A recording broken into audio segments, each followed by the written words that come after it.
Hello, everybody. This is Michael Charles from leadingwithintent.com. And I just want to make sure that as I give Facebook and YouTube a minute to grab an audience, make sure I refresh, make sure everything looks great. And again, this is Michael Charles from leadingwithintent.com. I'm excited to be with you again today.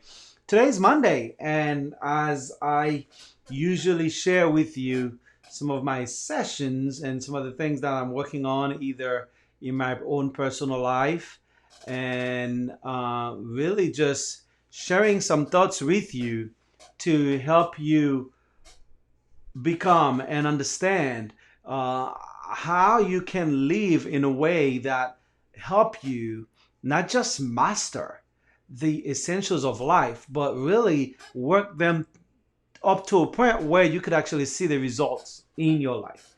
And so I wanted to come on today, as usual, to share some thoughts with you and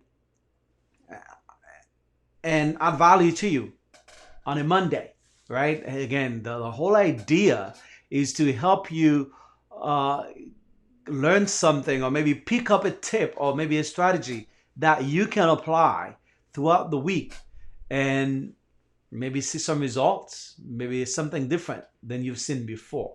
Again, this is Michael Charles from leadingwithintent.com with your episode today of iLive, Mastering the Essentials of Life, Leadership, and Relationship. And so my goal today is to share some things with you that I know many of us are struggling with, right? Many of us are struggling with staying sharp, staying alert, and being intentional because we have so many things vying for our attention, but also distracting us from our goals and the things that we need to do. And many times we have the stress of life, and these things can hinder us from achieving the goals that we've set for ourselves. This is something I shared with a group of people a while back, actually maybe more like 5, 6 years back. I've revamped it a little bit and added some stuff to it, but I really want to share this with you because I know I have struggled with this, and if I have, I know many of you may be struggling with this as well. And that is, how do you keep from getting dry and or wearing out as you go through the ups and downs of life, as you go through the disappointment of life, as you start working on your goals and you start hitting roadblocks after roadblocks. Sometimes you may succeed, but you're going so fast, again, you don't get to stop and replenish. And the reason is many people don't know how to.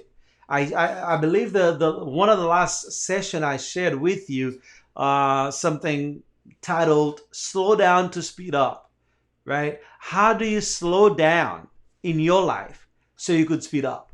Again, slowing down doesn't mean that you're not moving. As long as you're moving in the right direction, slowing down is okay. If it means that you're slowing down to prepare you, to launch you a little bit further than you could have gone before if you didn't actually take that step or that pause to replenish and grow. Again, this is all about it starts with your mind, right? That's the first thing, right? Because your thinking, the way you think, the way you see the world, your perspective of the world really creates the world that you live in. And so if I can help you in a way take control of the things that you think about, if I can help you at least start being more aware of the things that goes on in your mind, and perhaps that alone could help you get to the next level. Because if you take control of your mind, your result will be more predictable because everything starts with the mind. I was sharing some thoughts with a young kid not too long ago, and I shared that every idea, everything that you see, has its origination in an idea. Somebody thought of it first, and then they went about the things that they have to do to bring him back to life. But if you are, if your mind is cluttered, if if you're weary, if you're tired, your mind is just not present. You're not creative enough. I read something today that said most people can't sleep because they don't have peace. Right? When you don't have peace in your mind, you can't sleep. And so that's why peace of mind is one of the things that's really important for most people to have.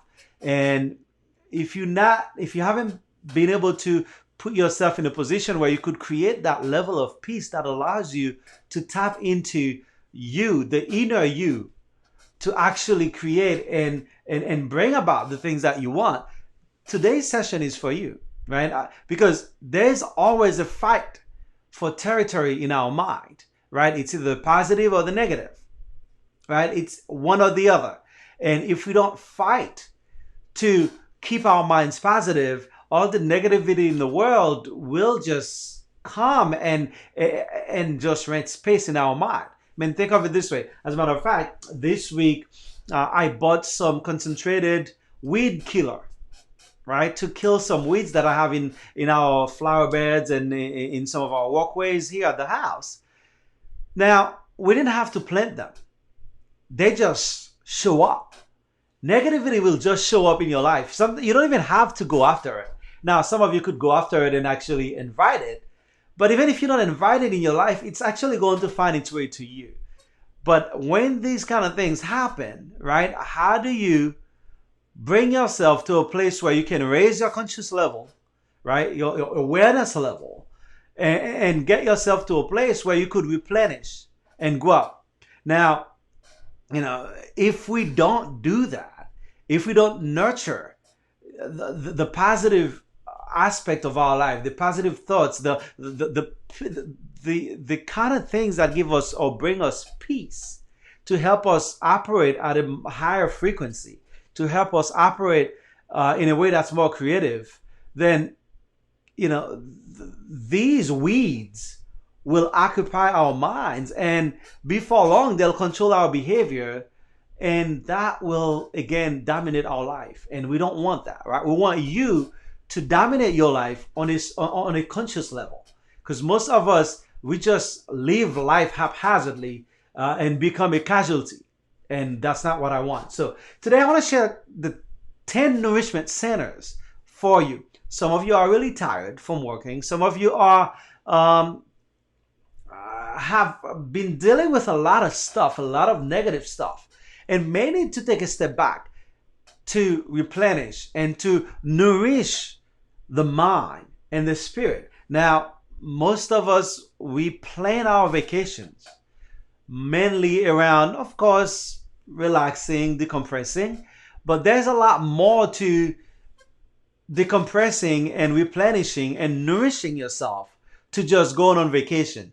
Most of us, as a matter of fact, when we go on vacation, we actually tire ourselves more than we actually replenish ourselves.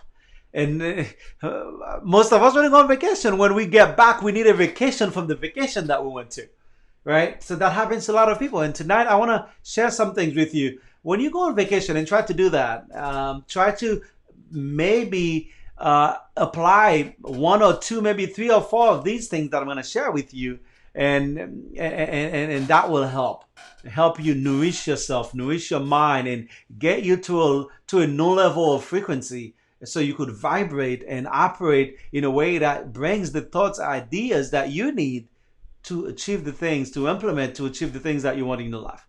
And so this, for some, may be selfish, may seem like it's selfish, but it is not. It is not a selfish thing to do at all, because you cannot give what you do not have. And so if you don't have peace, it's going to be very difficult for you to operate and interact with others from a position of peace. And so let me share this with you and not hold you any longer.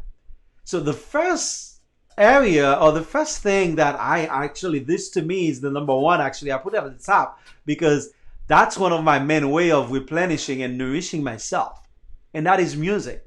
right? What songs lifts you? What song nourishes you, right? For me, even when I go on vacation, I tend to want to find myself in positions where I just lay down, relax, and put not hot, jumpy music, but classical music.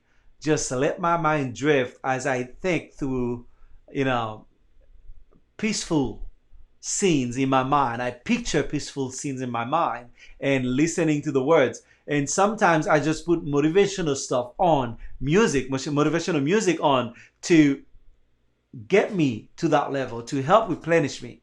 Now, many people, if they're down, they listen to music, and that's great too.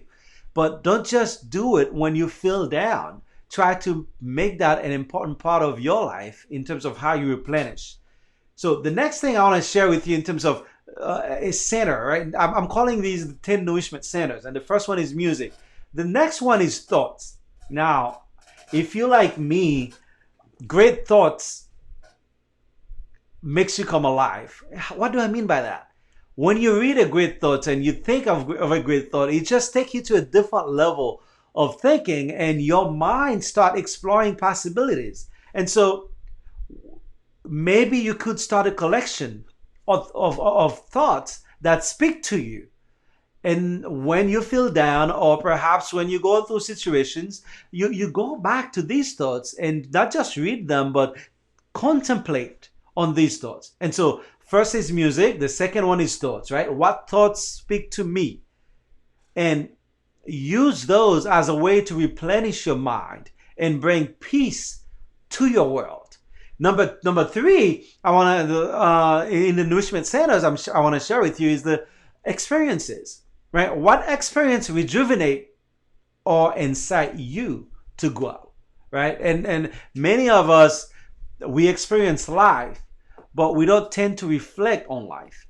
And this is where the wisdom comes from in terms of how you replenish and rejuvenate yourself, right? Because experience really is not wisdom. Many people think, yes, I have 20 years of experience, but you have 20 years of experience, but with no wisdom. You haven't learned anything.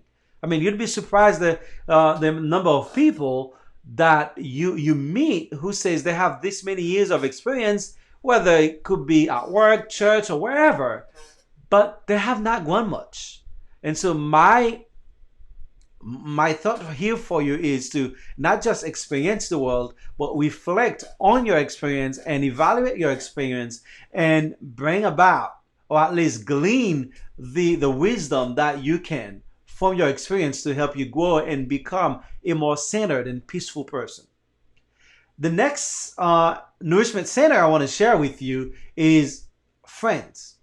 Now, I know a lot of people think that way, but a number of people also don't think that way. If you are sort of a people person, friends is something, you don't have to worry much because you have a lot of friends. But I want to go beyond that. But I want to go, having friends is okay, but who really encourages you?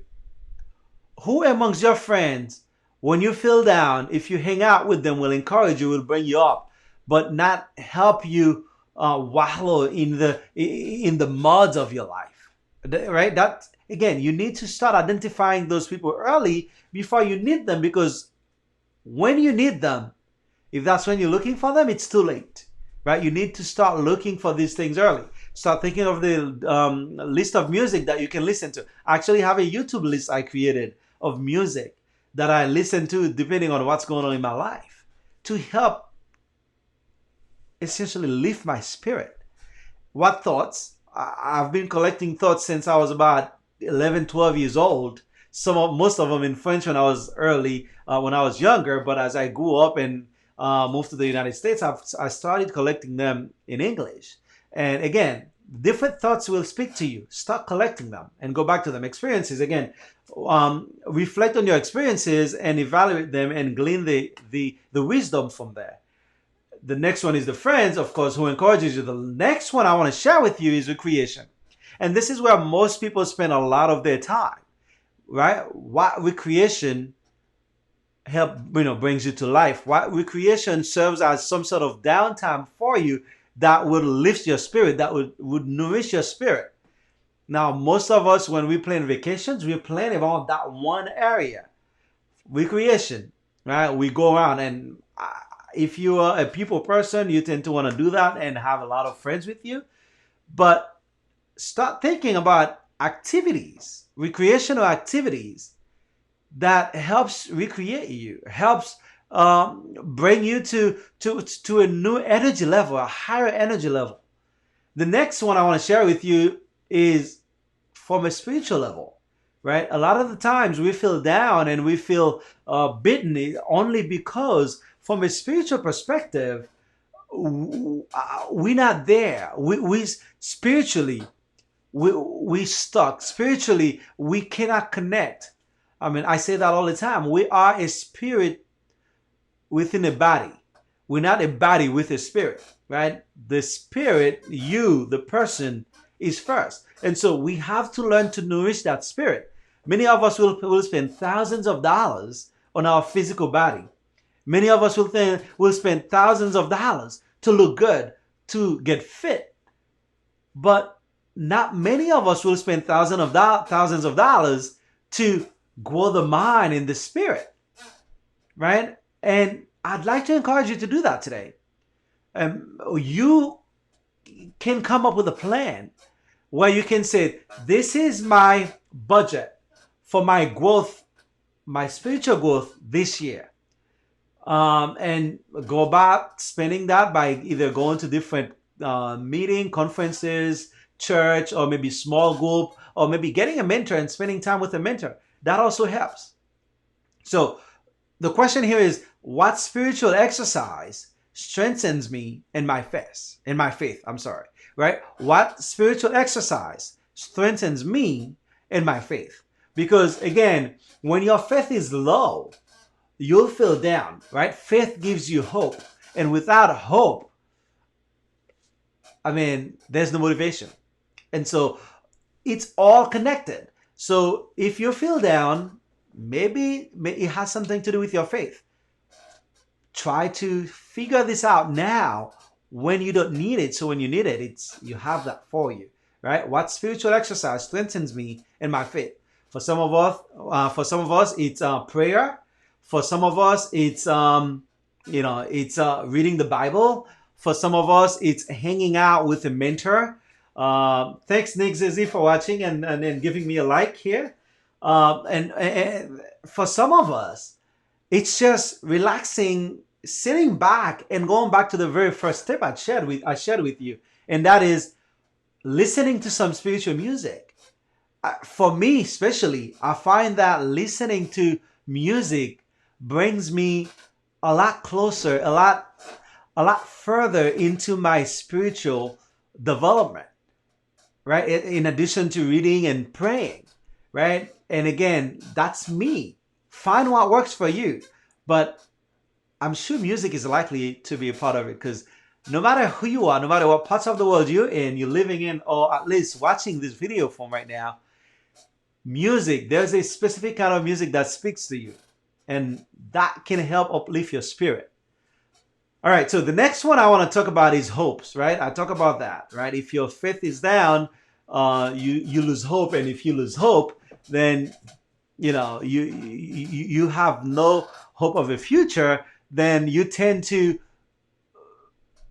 see yourself as somebody who's not getting anywhere, and you start a downward spiral into depression. And a lot of us are depressed because, again, we hope we had been better. We hope that we were further along in life, and we're not. And again, these are some of the things you can do to actually get you there. All right. So the question about hope is, what are my hopes? What dreams do you have that you can revisit? Right? Again, I went to a conference last year with one of my mentors, and actually with Brendan Burchard, and on stage came Rachel Hollis, and she was sharing some thoughts with us. And one of the key things she said was, every day you wake up, write your dreams down. right? When you feel down, wouldn't it be great if you could just find ways to keep your dreams in front of you so you could grow and keep that motivation that you have to achieve?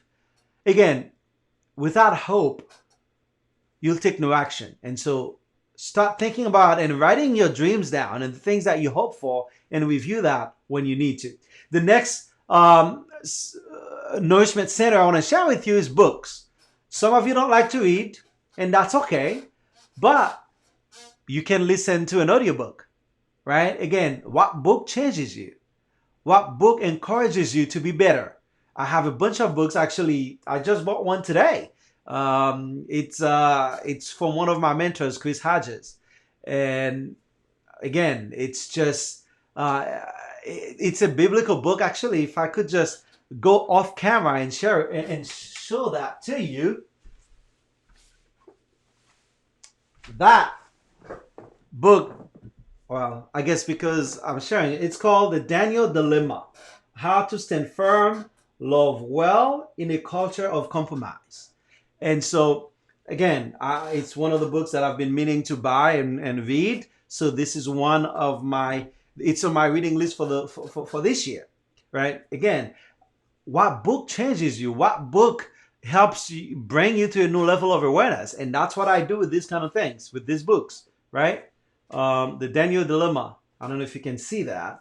It's called How to Stand Firm and Love Well in a Culture of Compromise. Again, there's a whole bunch of other books that can uplift and help recreate you. You just have to find what works with you for you. And so that's my encouragement to you today. Again, number 9 in terms of the 10 nourishment centers is memories. What memories just makes me smile, right? Some of us have specific memories. When we think of them, when we sit and think back, it makes us smile. And again, it just brightens our day. So think through that, and maybe you'll have some memories that you can list down. And when things doesn't seem to be going so well for you, just go back to those. And finally, the last nourishment center I want to share with you is your giftedness, right? What gifts motivates you? What gifts motivates you? Many of us, we have gifts, but we neglect them in the pursuit of something else because somebody told us this is better for us, or this is better, whatever it is.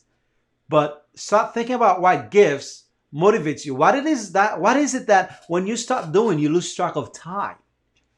That, my friend, is where you'll find your greatest source of inspiration. And so these nourishment centers is so that when life gets at you, when you feel that it's getting dry, and when you feel that you worn out, maybe go visit one of these areas and see if perhaps you could you could find ways to motivate you again, to bring peace to you, to your inner self, right? Become centered again. And I know for sure that's going to help you. So let me just quickly list them out for you in case you came from the beginning. I want to list all of them for you so you have that so you could go back to it, right? The first nourishment center is music, right? What songs lifts or nourishes me, right? The second one is thoughts. What thoughts speak to me. The third one is experiences. What experience rejuvenate me and incite me to grow, right? Again, experience is not wisdom. Evaluated experiences. Number 4 is who encourages you, right? And that's your friends. Number 4 in the nourishment centers is your friends. Who encourages you? Number 5 is recreation. What recreation recreates me? What sort of things that I can do to help me again, regain my energy. Number 6 is your spirit and your soul. What spiritual exercise strengthens me and my faith? Number 7 is hopes, right? What are my hopes? What are my dreams? Number 8 is books. What books change me? Right? I'm always reading. I love reading, and I'd like to encourage anyone watching this video, if you don't like reading, how about you start to like reading? It'll change your life. Number 9 is memories. What memories make me smile? I mean, come on. A smile can do wonders for you and your health and the people around you. As a matter of fact, it will attract people to you. So learn to smile more if you could by thinking of some good memories. And number 10 is giftedness. What gifts motivates me? Again, I share this with you to help you take control of your mind and refuse to let weeds take over your mind. When you feel like you want out, when you feel like weed is occupying your mind, I'd like for you to understand that you have weapons. You have nourishment centers you can use to help you grow and become a better version of you. Thank you, my friend Frankie, for saying that. Yes, read, read, read. You have to read. If you don't read, oh, I don't know. All leaders are readers. All successful people have learned to become readers. So I'm encouraging all of you to read. And even if you don't love reading, force yourself to do so, because again, it's one of the things you'll have to learn to discipline yourself to do even the things that you don't like to do, because that's what successful people do. They discipline themselves to do the things that they don't like to do so they can do and they get to do the things that they really want to do. Again, thank you everybody for watching. Have a wonderful night. Thank you, my friend Frankie, and all of you that came on board to watch. Really appreciate your help and support. Feel free to share this video with anyone that you think will get value out of it. Again, the title is How Do You Keep from Getting Dry and Worn Out When Life Hits You? All right. Well, take care, everybody. Have a good night and enjoy the rest of your week. Take care. Bye.